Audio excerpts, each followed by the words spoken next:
Nós mais uma vez nos apresentamos diante de Deus para prestarmos culto ao Senhor, para adorá-lo em espírito e em verdade, por meio de Jesus Cristo, seu Filho, nosso Salvador. Também louvamos a Deus por aqueles irmãos e irmãs que nos acompanham no culto doméstico e em suas casas. Eu quero convidá-los a que abram suas Bíblias no livro do profeta Isaías,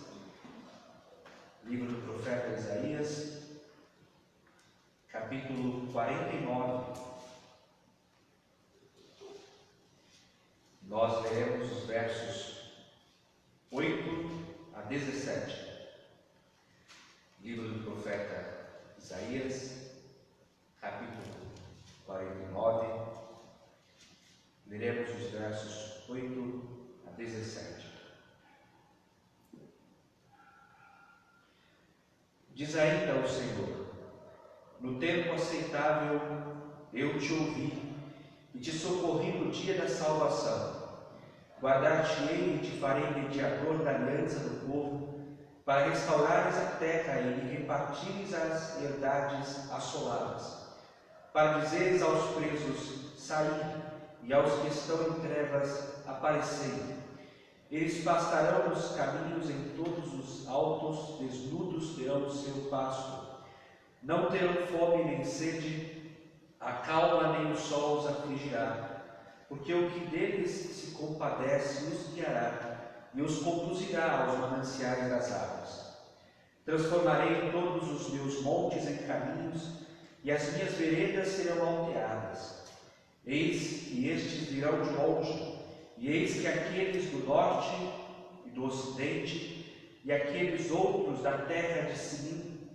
Cantai, ó céus, alegra-te, ó terra, e vós, montes, rompei em cânticos, porque o Senhor consolou o seu povo, e dos seus aflitos se compadece. Mas Sião diz: o Senhor me desamparou, o Senhor se esqueceu de mim.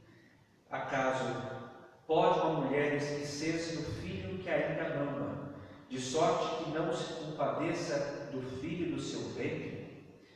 Mas ainda que esta viesse a se esquecer dele, eu, todavia, não me esquecerei de ti. Eis que nas palmas das minhas mãos te gravei, os teus muros estão continuamente perante mim. Os teus filhos virão apressadamente, ao passo que os teus destruidores e os teus assoladores retiram do teu meio. Amém. Nós louvaremos a Deus cantando a Ele o livro número 42. E ao som do hino do instrumento, a igreja deverá colocar-se em pé. Hino 42.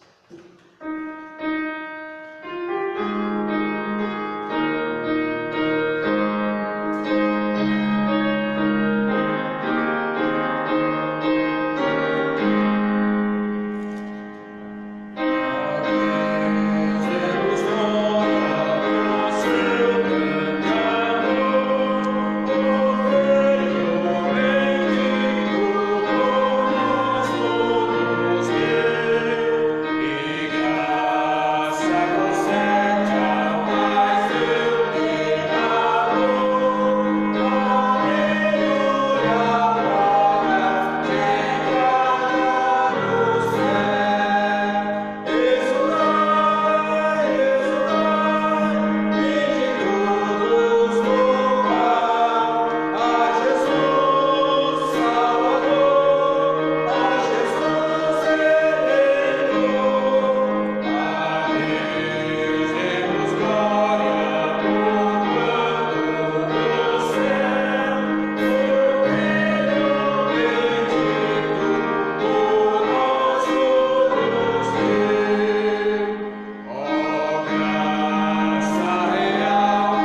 Deus Altíssimo, nós te adoramos, te louvamos, porque o Senhor é o único Deus, soberano, eterno, Criador de todas as coisas.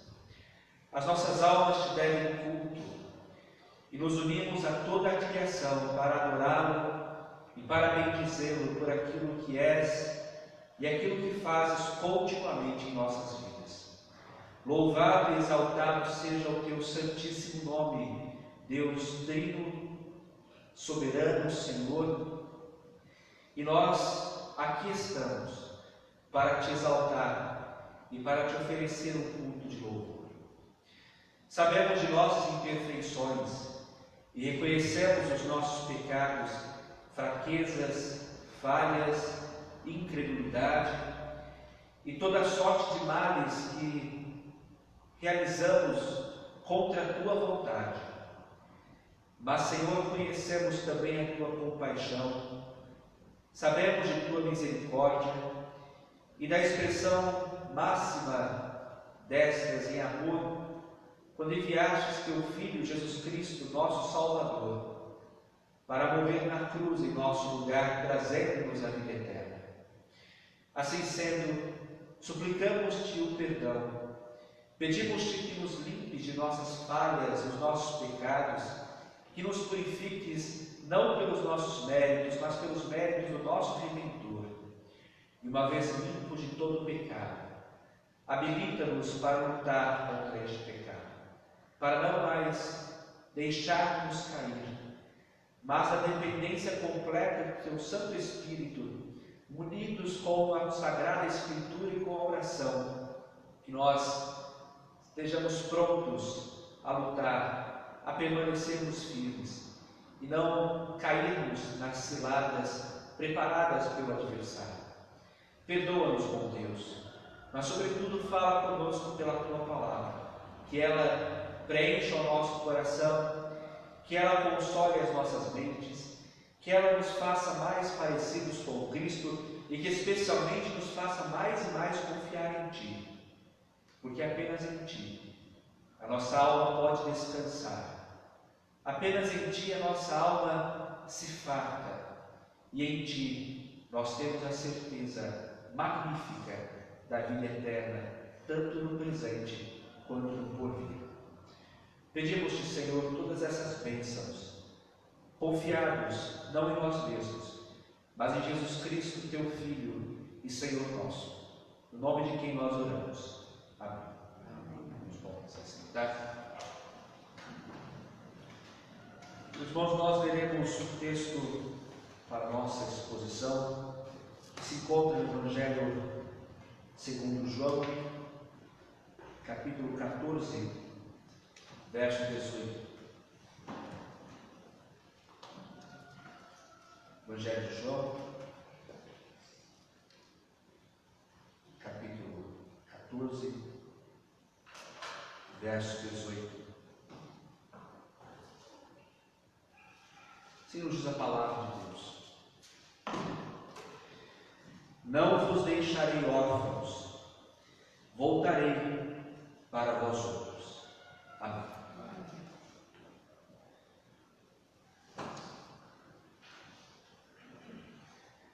Não há dúvidas de que Jesus Cristo é um mestre extraordinário. E o fato de Cristo reunir multidões ao seu entorno demonstra como as suas palavras eram impactantes. Caminhar com Jesus nos Evangelhos é ter que não apenas lidar com o Cristo, olhá-lo e contemplá-lo como o grande mestre ou mestre por excelência, mas também observar pessoas ao seu redor, multidões que o cercavam, pessoas que estavam prontas a ouvir as suas palavras e pessoas que estavam prontas a perceber e a sentir o seu toque, os seus milagres, a sua cura e tudo aquilo que apenas Ele poderia proporcionar. Multidões o cercavam em todos os lugares que ia, e mais do que isso, elas sentiam a ardente expectativa de que estavam diante daquele que tanto esperavam, o Messias, o Salvador, aquele que dentro das suas mentalidades poderia trazer a libertação para Israel e poderia fazer com que aquele povo não mais ficasse sob o jugo de um império romano tão terrível, mas que agora livre pudesse adorar, cultuar e prestar todo o louvor e adoração ao Deus Yahvé, ao Deus que cria, o Deus dos seus antepassados. Essas multidões, ao mesmo tempo que seguiam a Cristo e tinham essa perspectiva, também olhavam para o Salvador com certa desconfiança. E nós, ao mesmo tempo, percebemos que alguns grupos dessas multidões, percebendo a Cristo, percebendo que a sua mensagem era uma mensagem de paz, de reconciliação, uma mensagem de não a luta contra o Império Romano, e sim uma luta contra o pecado, muitos deles acabam recuando e deixando-o. Mas mesmo assim, multidões o seguiam, multidões o cercavam, e aquelas pessoas faziam festa a cada momento em que Cristo se apresentava. As palavras eram muito sérias e diziam que ele não falava como homem comum, não falava como os líderes religiosos, o seu discurso não era em nada parecido com aquilo que era pronunciado pelos sábios daqueles dias. Os fariseus, os escribas, os membros demais do sinédrio, as autoridades religiosas com seus discursos não poderiam se igualar àquele que falava, e a sua fala que era com autoridade, com precisão, com uma exegese ímpar e especialmente com aplicações muito sérias, reais e vívidas para aquelas pessoas.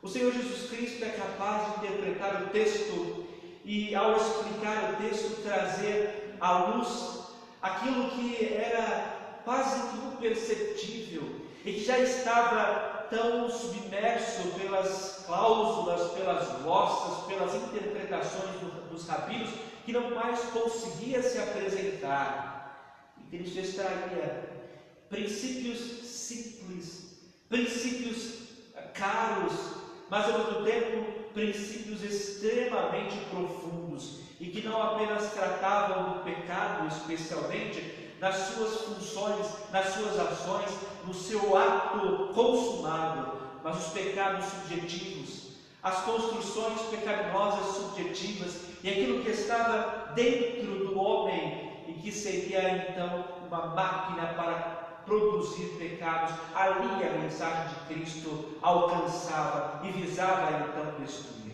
Mas também o Salvador é aquele que demonstra nas perspectivas do próprio Evangelho aquilo que homens comuns não falariam, aquilo que homens comuns, aquilo que pregadores do seu tempo, aquilo que os grandes oradores do seu tempo não estavam dispostos a pregar e a falar. E a máxima expressão é quando Jesus Cristo reinterpreta o sentido de ser feliz. É quando o Salvador reinterpreta o que é ser bem-aventurado. E aquelas multidões unânimes se apresentavam e, mais do que isso, impressionavam-se diante das expressões de que o bem-aventurado não é o rico, o bem-aventurado não é o poderoso, o bem-aventurado não é aquele que tem todas as causas ganhas, mas o bem-aventurado é o humilde de espírito, o bem-aventurado é o que chora, o bem-aventurado, inclusive, é aquele que pode vir a ser injustiçado. O bem-aventurado ou feliz, na verdade, é aquele que vai na contramão do que o mundo propunha, mas aquele que se entrega integralmente a Deus. Esse é o sermão de Cristo, essa é a exposição de Cristo.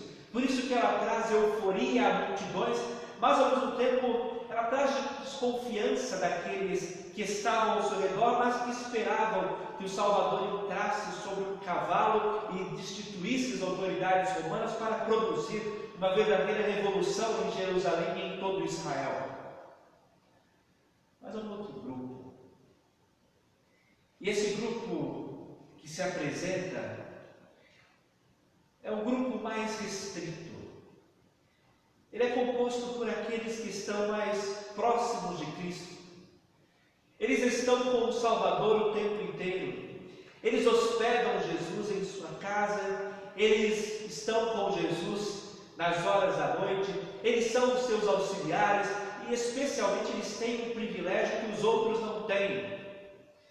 As multidões de discípulos acompanhavam Cristo, ouviam a Cristo, prestavam atenção nos sermões de Cristo, mas esses homens poderiam ter momentos mais informais, momentos de educação quase que particular, momentos de proximidade com Cristo, e mais do que isso, eles poderiam aprender, como as multidões até aquele momento não conseguiam aprender. O privilégio dos apóstolos é algo que nos chama a atenção. Como estes homens poderiam ficar o tempo todo com Cristo? Eles acompanhavam Jesus em todas as horas do dia. Eles eram os braços de Cristo. Eles atendiam as multidões quando Cristo solicitava. Eles eram os responsáveis por comprar alimentos. Eles eram os responsáveis por assistir o Salvador e estar prontos a, principalmente, ouvi-lo. E o privilégio que eles têm. Algumas interpretações foram privadas da multidão e a multidão não pôde ouvir, mas aquele grupo de 12 homens, o Salvador falava, e o Salvador pregava, e o Salvador interpretava, e o Salvador principalmente expressava a sua paciência. Quantas perguntas equivocadas, quantas interpretações erradas, quantas expectativas que estes homens construíam e abertamente falavam a Cristo. O Salvador simplesmente dizia: não é bem por aí, e reinterpretavam os sentidos. Quantas visões eram reconstruídas destes homens dentro desse privilégio magnífico de acompanhar o Salvador nos diversos horários e estágios do dia. Esses eram homens privilegiados. Nós poderíamos, meus irmãos, pensar também o privilégio desses homens em terem momentos tranquilos com Cristo, em terem momentos em que o Salvador não estava necessariamente pregando, não estava necessariamente ensinando, ou mesmo falando a multidões, mas naqueles momentos restritos, falando sobre coisas comuns. É claro que o Evangelho não trabalhará esses fatos, até porque os evangelhos têm propósitos específicos que são propósitos evangelizadores. Mas nós tratamos de um Jesus que, sendo Deus, também é homem. Nós tratamos de homens, discípulos, que não negam a sua própria natureza. Ali está um grupo de homens e há conversas informais, e há diálogos amistosos, e há brincadeiras, como é próprio acontecer em qualquer grupo, e é próprio da natureza humana expressar-se dessa forma. E o privilégio que estes homens têm.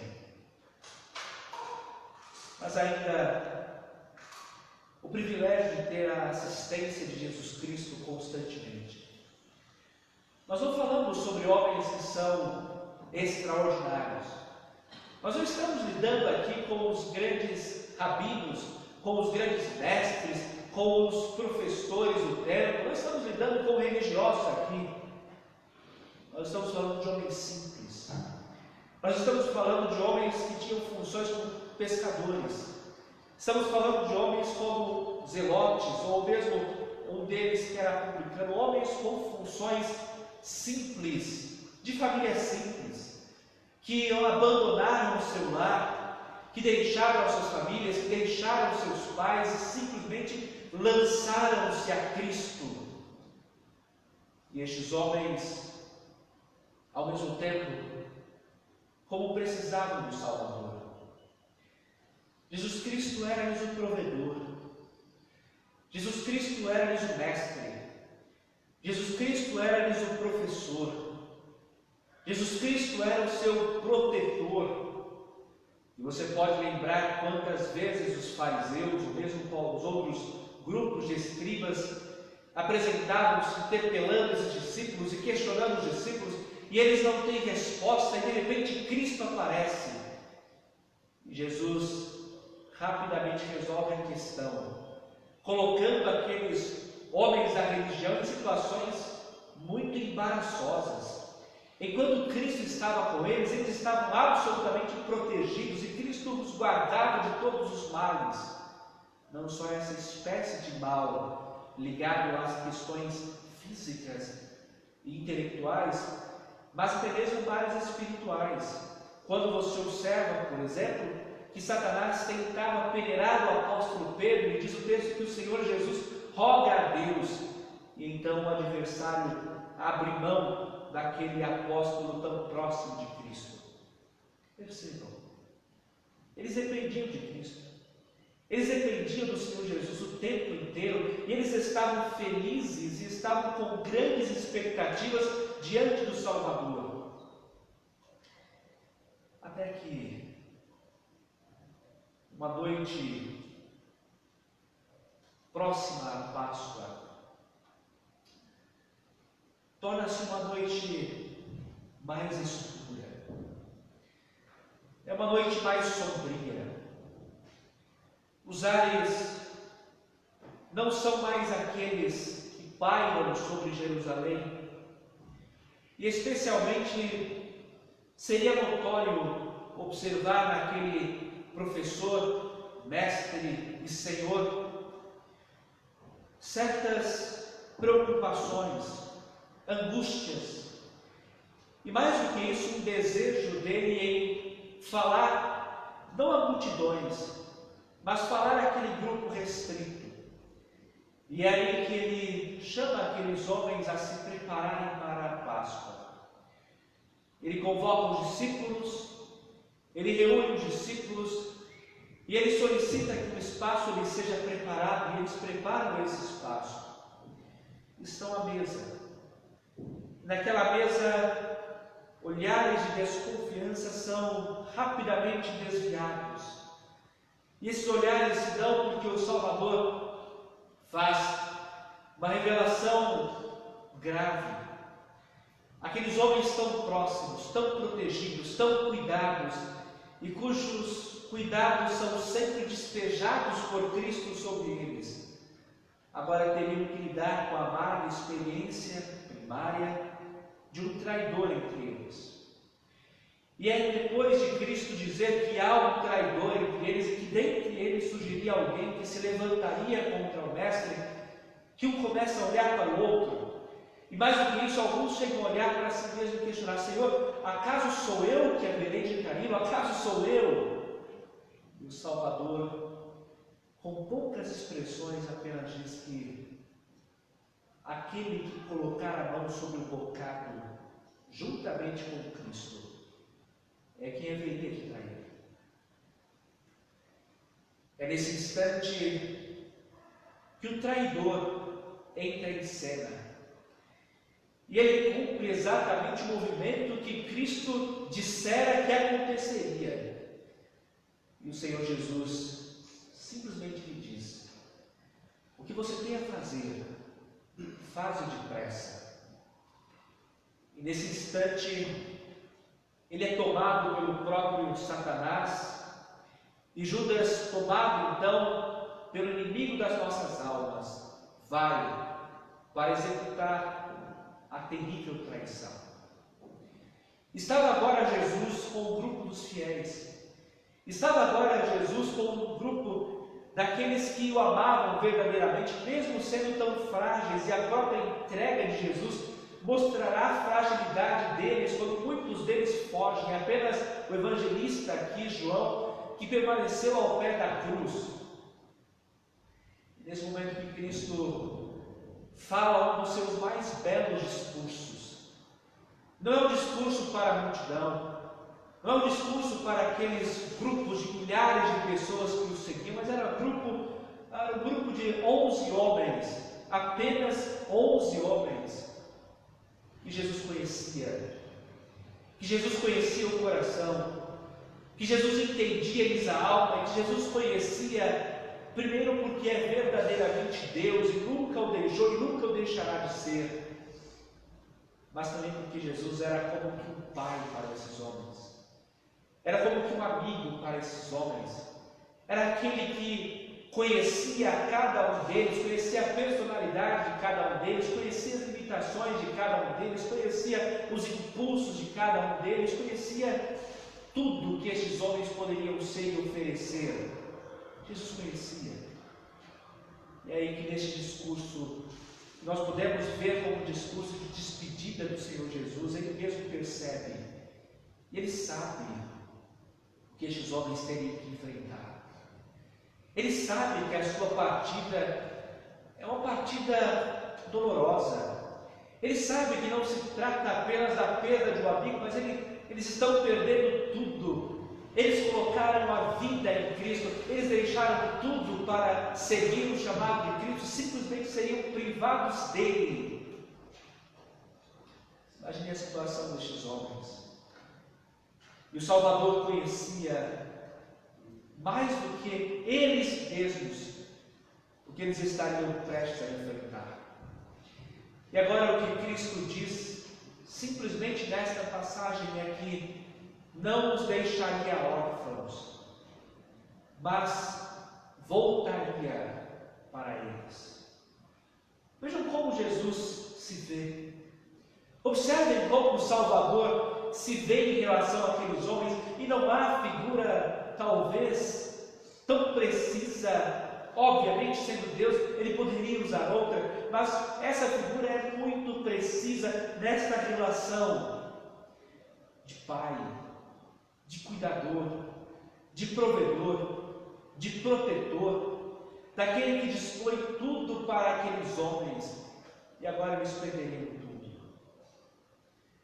Mas ele, prestes a se entregar, é capaz de dizer que não os deixaria órfãos. Na posição de filhos, eles estariam prontos a perder o pai. Eles estariam prontos a perder o protetor, o provedor.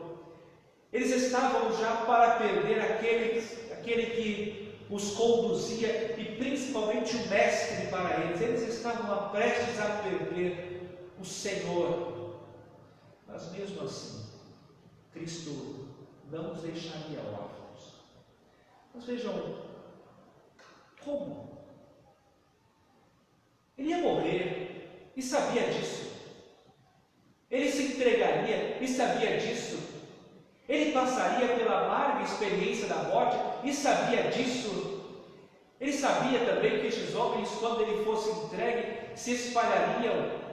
Ele sabia também que no período da sua morte, enquanto ainda estava na presença de Deus em espírito, muitos deles se esconderiam e haveria momentos de reuniões desses homens com as portas fechadas, porque o medo do Sinédrio, o medo dos judeus, o medo do próprio Império Romano era latente. Ele sabia disso.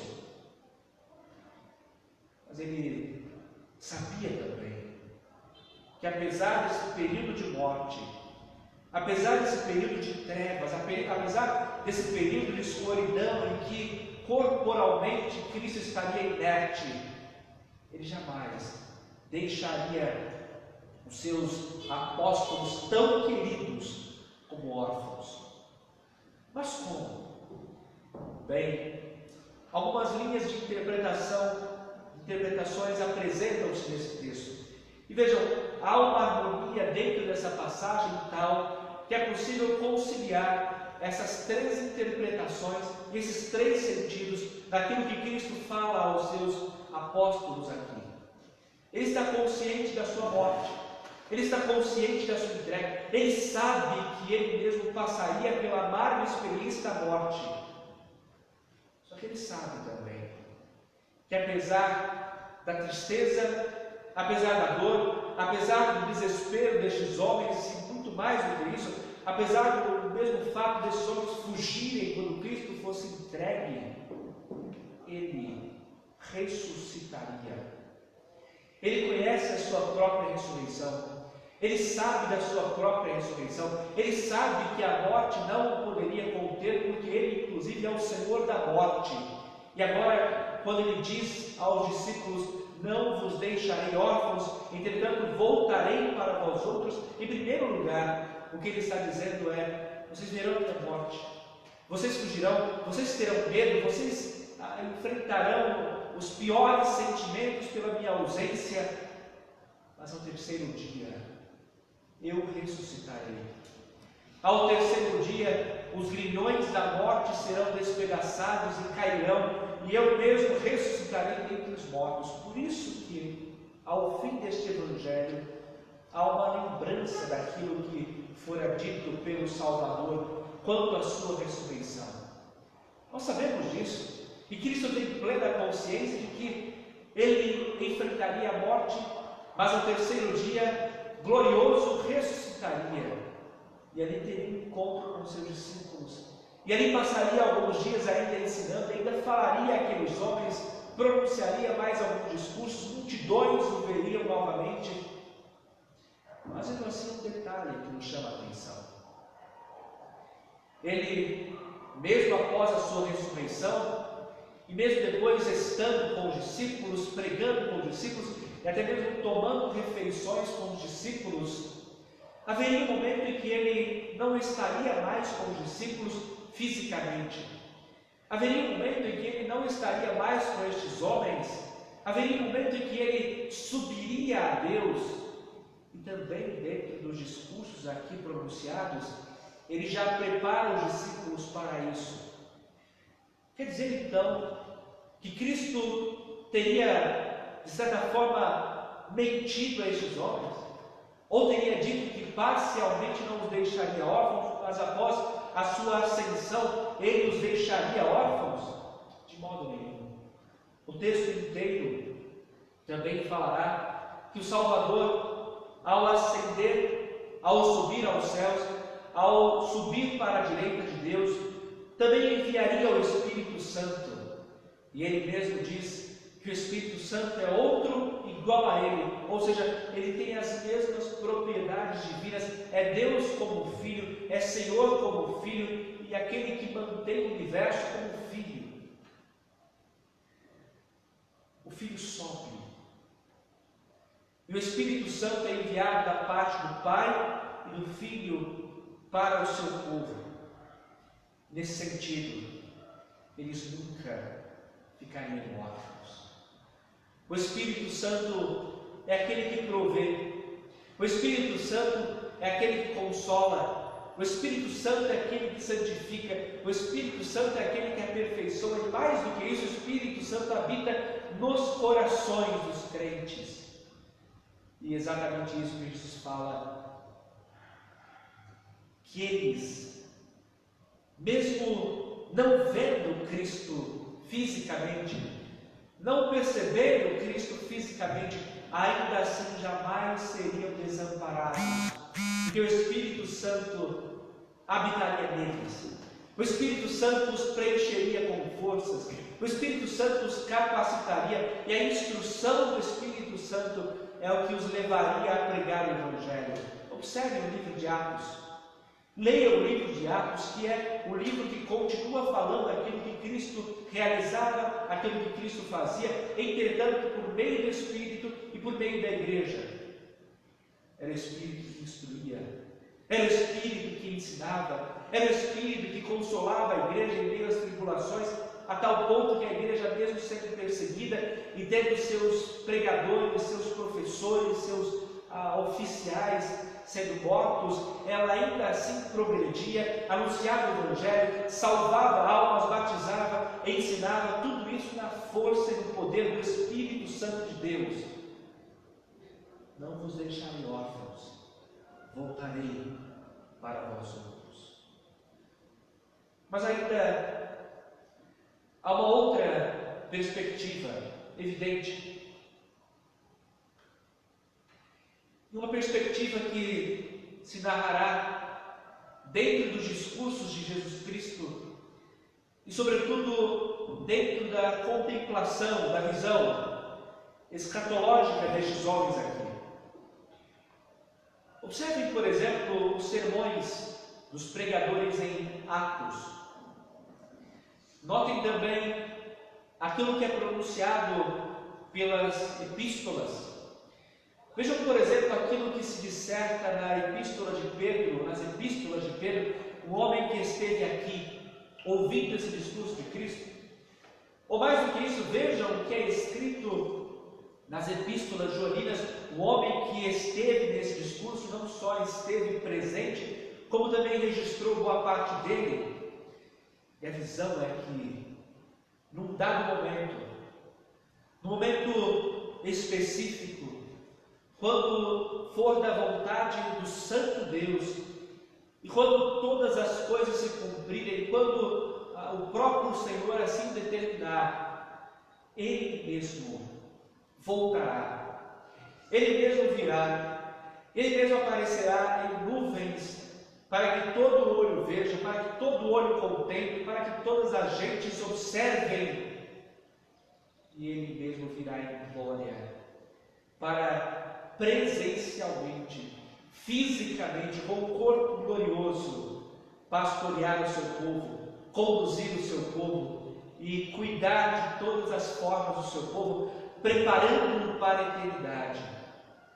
E essa grande visão é que nós percebemos nos discursos, nós percebemos nas cartas, nós percebemos no livro escrito por este autor também, o livro do Apocalipse, que é a ideia real, vívida, perfeita, de que o Salvador, que nunca nos deixou órfãos, nunca deixou esses apóstolos órfãos, é o mesmo que haverá de vir para habitar com o seu povo, para ser visto pelo seu povo novamente, para presidir o seu povo de um modo perfeito, eterno, e Ele mesmo conduzirá todo o seu povo por toda a eternidade.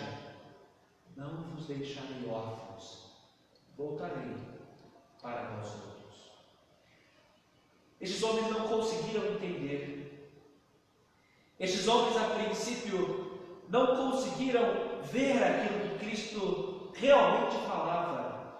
Eles trouxeram às suas mentes confusões e eles mesmos não conseguiram ver a perspectiva gigantesca que Cristo Jesus já tem, porque ainda estavam tão concentrados no aqui, no agora. Estavam tão apreensivos dos discursos de Jesus, das falas de Jesus, pesadas falas de Jesus, em que Ele já se despedia dos seus, eles não conseguiam entender, eles não conseguiram perceber. E por mais que o Salvador dissesse essas palavras aqui e as outras demais para consolá-los, mesmo assim eles não conseguiam absorver o consolo de Cristo.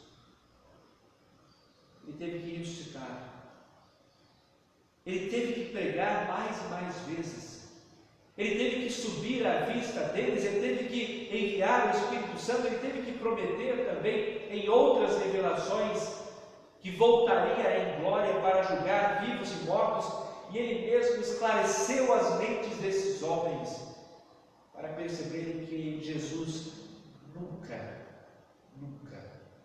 os deixou e nunca os deixaria órfãos ou desamparados. Perceba, meus irmãos, como isso não se trata apenas de uma retórica de Cristo, ou mesmo de um consolo de Cristo para os seus apóstolos, mas isso que o Salvador fala aqui é justamente o que move a igreja, é justamente o que impulsiona a igreja, é justamente o que impulsionou estes homens e justamente o que nos impulsiona hoje, quando nós observamos que o fato real de Cristo não nos ter deixado órfãos, mas ressuscitar, é o motor para a igreja, é o motor para a igreja trabalhar, é a confiança sublime que a igreja tem, o fato do bom pastor, do Senhor, deixar a própria morte calada ao se levantar da tumba e se apresentar vivo. Os discursos de Atos, as pregações de Atos, os testemunhos epistolares e tudo mais que rege o Novo Testamento paira sobre a premissa de que Cristo ressuscitou. A história real, a história completa, é uma história de vitória, é uma história de conquista, é uma história de salvação para todo aquele que crê. E estes homens, então, certamente não só recebiam como consolo que Cristo não nos deixaria órfãos, porque ressuscitaria, mas também receberiam, ou deveriam receber, como impulso, e transformou-se no impulso para a igreja pregar o Santo Evangelho. Mas mais do que isso, o fato de Cristo enviar o Consolador para aqueles homens é a sublime esperança de capacitação, é a sublime esperança de santificação, é a sublime esperança de consolo. Então vejam, não é apenas observar tudo de forma consoladora, mas principalmente mover-se. O Espírito Santo que nos santifica, o que santificava estes homens, é o Espírito que os fazia lutar contra o pecado. O Espírito que habitava nesses homens, que é a expressão de Cristo não nos deixar orfanados, é o mesmo Espírito que move pessoas, que move comunidades, que move homens a transporem barreiras e pregar o Evangelho, assim como é o Espírito Santo que faz com que estes homens, mesmo olhando uma triste realidade de perseguição, consigam ser fortalecidos e impulsionados, porque esse Espírito é o Espírito de vida, é o Espírito de consolo, é o Espírito de santidade, é o Espírito de poder que fora dado pelo Senhor Jesus Cristo. Não apenas receber como consolo, mas mover-se. E especialmente essa esperança que vive, que reina, de que eles não ficariam órfãos, e a perspectiva desses autores aqui, como vocês poderão ver dentro do livro de Atos, é uma perspectiva justamente de homens que esperavam a volta iminente de Cristo. É como se ele já estivesse chegando, e já está. É a esperança de que uma vez que Cristo não nos deixaria órfãos também, eles mesmos encontrariam a paz, encontrariam o consolo, encontrariam a esperança, encontrariam o motor para pregar e encontrariam também o sentido de uma vida plenamente santa na presença de Deus, e em contrapartida a certeza de que aqueles que se levantaram contra o Senhor, que lutaram contra o Senhor, e tantos que perseguiram estes homens, haveriam de encontrar o seu fim.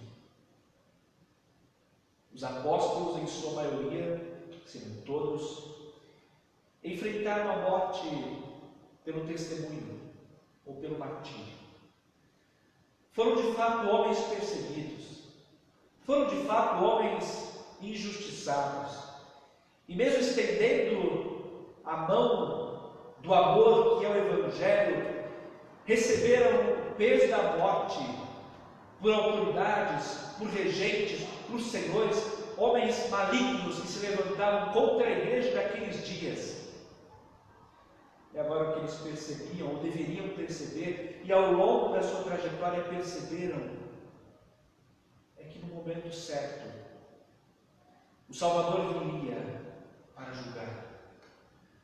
No momento exato, ele não deixaria a sua igreja desamparada, e nunca esteve desamparada porque o Espírito a movia, mas no momento certo, ele mesmo apareceria em glória para julgar, para trazer o juízo, para entregar aos ímpios aquilo que lhes é próprio, para os incrédulos aquilo que lhes é próprio, e especialmente aqueles que receberam os seus prêmios, as suas glórias, os seus consolos nesta vida, aquilo que lhes é própria para o mundo por vir, o juízo.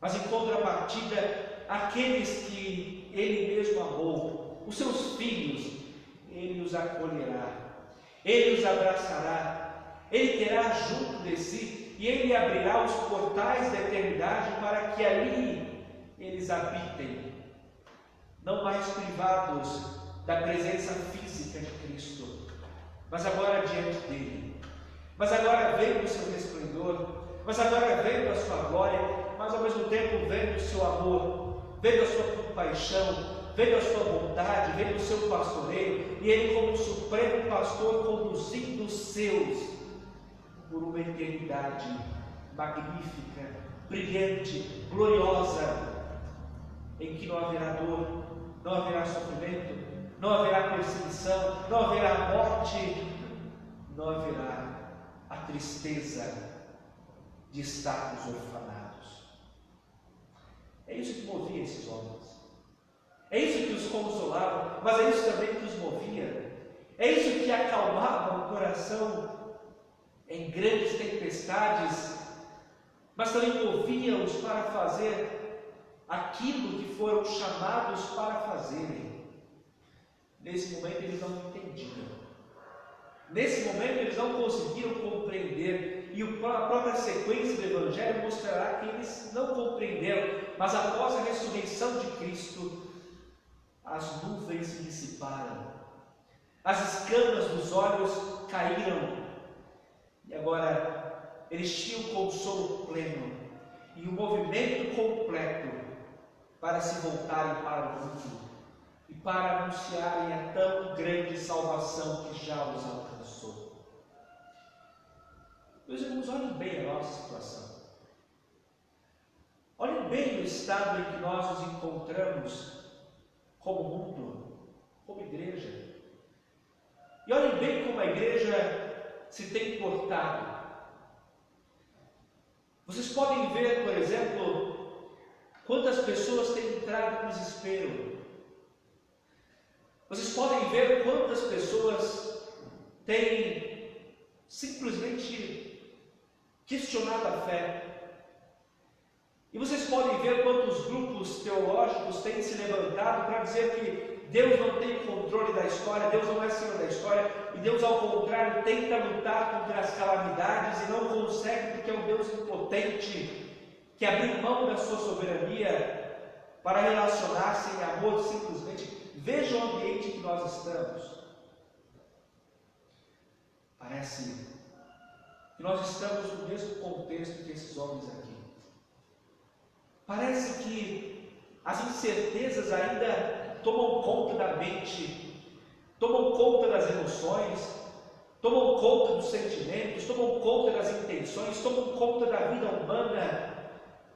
E nós que acompanhávamos e víamos aparentemente as coisas dando certo, muitos percebiam a presença de Cristo, muitos sentiam a presença de Cristo, muitos reafirmavam a presença de Cristo a partir de sucesso e a partir das coisas que davam certo. Mas quando saiu do controle, mas quando os males vieram, quando a angústia chegou, quando a aparente morte bateu às portas das pessoas, parece que o sentimento de órfão chegou. Parece que o sentimento de desamparo chegou. E quantos entraram em desespero, pensando: o Senhor não fez nada, ou o Senhor não vai fazer nada, ou o Senhor não tem poder para fazer nada, e a morte parece certa. O sentimento de órfãos. Mas a palavra do Senhor Jesus Cristo se confirma. E aquilo que nós cremos não se move, não se transforma, não é algo que nós simplesmente deixamos, porque as garantias dadas pelo Evangelho são garantias inegociáveis, são garantias que não se mudam, não se transformam, e garantias que, muito pelo contrário, abastecem as nossas vidas. Por isso que a mensagem do Senhor Jesus permanece a mesma: não vos deixarei órfãos. O que significa que Ele não nos desamparou na sua morte. Ao contrário, Ele nos proveu daquilo que nós mais necessitávamos, que é a salvação. E é pela sua morte que nós conseguimos perceber o grande amor de Jesus Cristo, assim como conseguimos perceber o grande amor de Deus o Pai, assim como percebemos este amor de entrega, o Deus que se entrega, o Deus que, tendo decretado a queda, decretado o homem cair, o homem desviar-se, é o mesmo Deus que soluciona o problema do pecado, o problema da morte. Ele se entrega para morrer. deixou órfãos, nem mesmo na sua cruz. Assim como não nos deixa órfãos no momento em que a morte não pode conter, e Ele mesmo é quem ressuscita, Ele mesmo é quem rompe os grilhões da morte, Ele mesmo que transpõe os portais da morte, e a morte agora rende-se ao Deus da glória e ao Deus da vida. Meus irmãos, Cristo não nos deixou órfãos em nenhum momento. Ao contrário, tanto a sua morte quanto a sua ressurreição são expressões do seu sublime cuidado e do seu amor paternal para com os seus filhos. É disso que nós desfrutamos. E se nós de fato cremos que Ele ressuscitou, se nós de fato cremos que Ele vive, e nós de fato cremos que Ele governa todas as coisas, que as suas promessas têm se cumprido, nós não estamos orfanados. Ao contrário, nós precisamos perceber a ressurreição de Cristo e a sua vitória sobre a morte como motor para nós, movimento para nós, mover para nós, no sentido de que se Ele ressuscitou, não é tempo de desespero, não é tempo de nos julgarmos desamparados, não é tempo de nos julgarmos orfanados ou coisa do tipo, mas é momento para pregarmos, é momento para anunciarmos a vida, é momento para anunciarmos a salvação, é momento para anunciarmos reconciliação com Deus, pelo Cristo que ressuscitou. Mas Ele nos conhece, e Ele conhece a nossa debilidade, Ele sabe que nós somos pó, e sabe também que nós dependemos inteiramente da sua graça, e por isso Ele também não nos deixa órfãos. Ora, habita em nós o Santo Espírito, habita em nós o Espírito de vida, habita em nós o Espírito de consolação, o Espírito de santificação, o Espírito que nos abençoa em todo o tempo. Ele habita em nosso ser, por isso cumpre-se novamente a palavra de Cristo: não nos deixarei órfãos. Quem nos santifica? Somos nós mesmos? Acaso temos nós condições de nos santificarmos, ou de nos aperfeiçoarmos, ou fazermos simplesmente a vontade de Deus pelas nossas próprias forças? Nós nos conhecemos e nós sabemos que não temos condições. Portanto, é o Espírito do Deus Trino que nos santifica e nos aperfeiçoa. Ele nos provê a santidade, assim como o Filho já nos proveu a salvação, Ele nos provê a santidade. E nós dependemos do Espírito Santo o tempo inteiro. Quando nos movemos para lermos a Escritura, Ele nos ensina. Quando nos movemos à oração, este movimento é dele para o Filho, em louvor a Deus Pai. Ele que nos aperfeiçoa, Ele que nos santifica, Ele que nos move para uma autoconsciência, a fim de compreendermos os nossos pecados e nos voltarmos em arrependimento a Deus. Ele nunca nos desamparou. E é por isso que nesse mesmo texto o Salvador disserta sobre o Espírito com beleza ímpar. Mas ao mesmo tempo é o Espírito que nos consola. Ele nos santifica, mas Ele também nos dá um vislumbre e um olhar de que todas as coisas que acontecem nesta vida são pela soberania de Deus, de que as nossas vidas estão em Deus, de que tanto bem quanto mal não estão à parte do poder de Deus, mas Ele governa soberanamente. Sobretudo Ele que nos vem lembrar das promessas de Cristo, sobretudo Ele que nos vem consolar diante das aflições, sobretudo Ele que nos vem fortalecer diante de um mundo quebrado, caído, machucado pelo pecado como o nosso. Ele que nos vem consolar em meio às doenças, às perseguições, na morte Ele que nos vem consolar em todo o tempo, e Ele que nos vem proteger. Cada desafio que nós observamos, cada mar a ser transposto, cada luta que nós lidamos, seja ela qual for, tem-se a presença do Espírito Santo em nós, para nos consolar, para nos fortalecer. Como ele dizia com o apóstolo Paulo: levante-se, fortaleça-se e pregue. Assim ele faz conosco, em todas as horas da nossa vida. Ele está em nós, para nos santificar, para nos fortalecer, para nos consolar. E por isso, cumpre-se em nós a palavra de Cristo: não vos deixarei órfãos.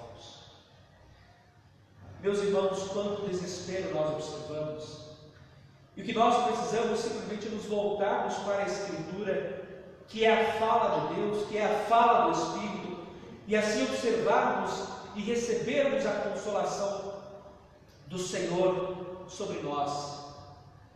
E essa consolação, dentre outras coisas, nos leva ao terceiro aspecto: Ele não nos deixará também órfãos, porque voltará para nós.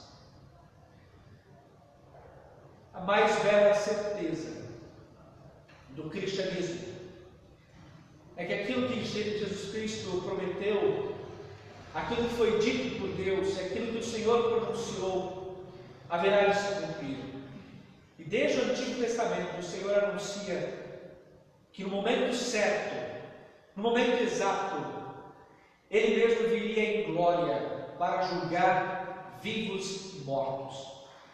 Nós sabemos muito bem que essa promessa aplica-se a Jesus Cristo, que Ele é o Senhor da glória, que Ele é o eterno Deus, como o Pai e o Espírito Santo, e é Ele quem promete retornar e vir para tomar a sua igreja, para estabelecer um novo céu e nova terra.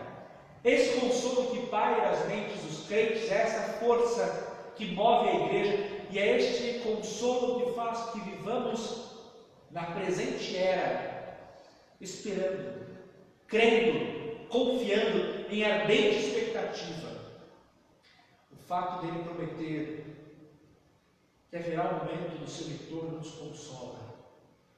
O fato dele prometer que haverá um momento do seu retorno nos faz olhar para o porvir, nos faz olhar para nós mesmos, nos faz olhar para os ímpios, nos faz olhar para o mundo em uma perspectiva totalmente diferente, nos move à santidade, nos move à retidão, nos move a pregar o Evangelho, nos move ao consolo de sabermos que toda injustiça, todo mal, toda impiedade, em dado momento, serão destruídos pelo poder deste que promete vir, e promete estar com o seu povo, e promete acabar com toda dor, toda lágrima, toda morte, promete acabar com toda doença, com toda injustiça, promete acabar com o pecado e habitar conosco por toda a eternidade. Não vos deixarei órfãos, voltarei para vós outros. É a promessa que nos move a crermos no poder da morte e da ressurreição de Cristo, que nos move a pregarmos o Evangelho.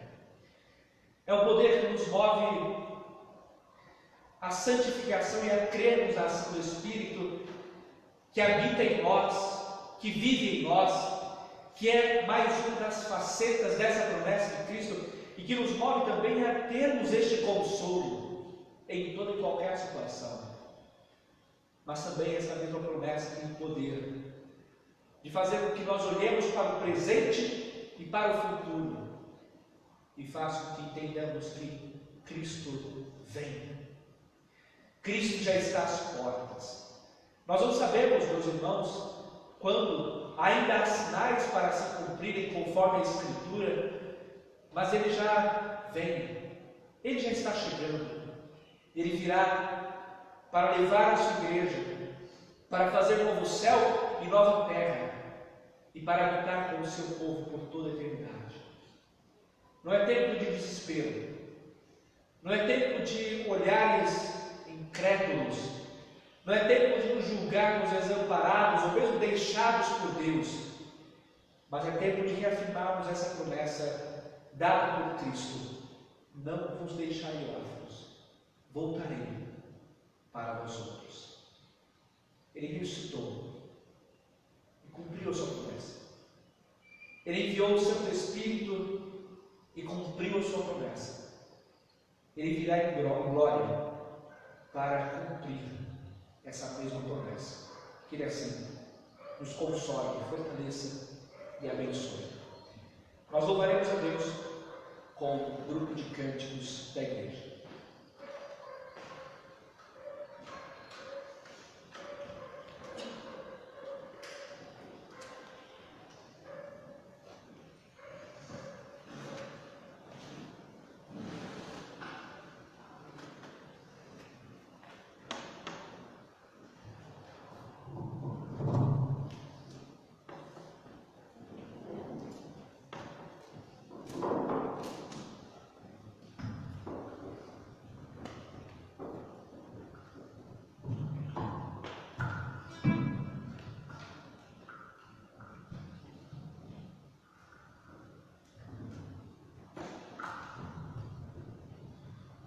Se coloca de pé.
Oremos. Senhor Deus, nós te louvamos e nós te agradecemos. Tu és a razão da nossa vida e em ti nós temos plena confiança e segurança. Tu és o nosso Pai e em ti as nossas almas descansam. Por isso, bom Deus, aqui estamos, também expressando a nossa gratidão a Ti pelo Teu cuidado imenso para conosco. Quem somos nós, Senhor? Quem somos nós para recebermos tão grande amor? Não passamos de criaturas, e mais do que isso, criaturas que foram manchadas pelo pecado. Mas o Teu grande amor é o que nos move. O Teu grande amor é o que nos purifica. O Teu grande amor é o que nos perdoa. E o Teu grande amor é que faz com que todos nós recebamos da aspersão do sangue de Cristo. E este sangue que nos livra e nos perdoa de todo o pecado. Nós te adoramos, Senhor, porque o Teu Filho em tudo nos tem sustentado. Na sua ressurreição, no envio do Espírito Santo, na promessa que fez e que cumprirá, de que voltará em glória para julgar vivos e mortos. Por isso, sabemos que Ele jamais nos deixará órfãos. Entretanto, assim como retornou à vida, assim como enviou o Espírito Santo a nos consolar, Ele também voltará para nós, para nos pastorear por toda a eternidade, e nós o veremos na sua glória. Senhor, que esta mensagem da Tua Palavra venha nos consolar, venha nos fortalecer, venha fazer com que todos nós percebamos a grande salvação que nos alcançou, bem como a garantia desta salvação que é a ressurreição do Teu Filho. Que nos faça também buscarmos a santificação do Espírito Santo enquanto aqui nós peregrinamos, assim como encontrarmos nele o consolo diante de um mundo tão problemático como este que nós vivemos. Sobretudo, Senhor, que essa mesma promessa renove em nós a esperança do retorno do Teu Filho, que vem, que já está às portas, e nós o aguardamos com ansiedade, com toda alegria. Faça que, ó Deus, vivamos na presente vida, sob a Tua orientação, sob os Teus pés, confiando na Tua Palavra, recebendo a Tua instrução e sabendo que em nada nos desamparas, entretanto, tudo o que temos, recebemos das Tuas dadivosas mãos. Recebe coisas de culto, Senhor. Recebe as orações, os hinos, os cânticos, as leituras, a exposição da Tua Palavra. Recebe tudo o que entregamos a Ti, não porque merecemos, mas porque entregamos o Espírito Santo, que foi enviado por Ti mesmo, Deus Pai, e por Jesus Cristo, Teu Filho. E tudo o que ofertamos também é entregue pela mediação do Teu Filho, que contigo vive e reina, e também com o Espírito Santo. E no nome de quem nós humildemente oramos. e que o amor de Deus, o nosso infinito e soberano Pai, a graça de Jesus Cristo, nosso Deus, o Senhor que vem, a consolação, a santificação do Espírito Santo,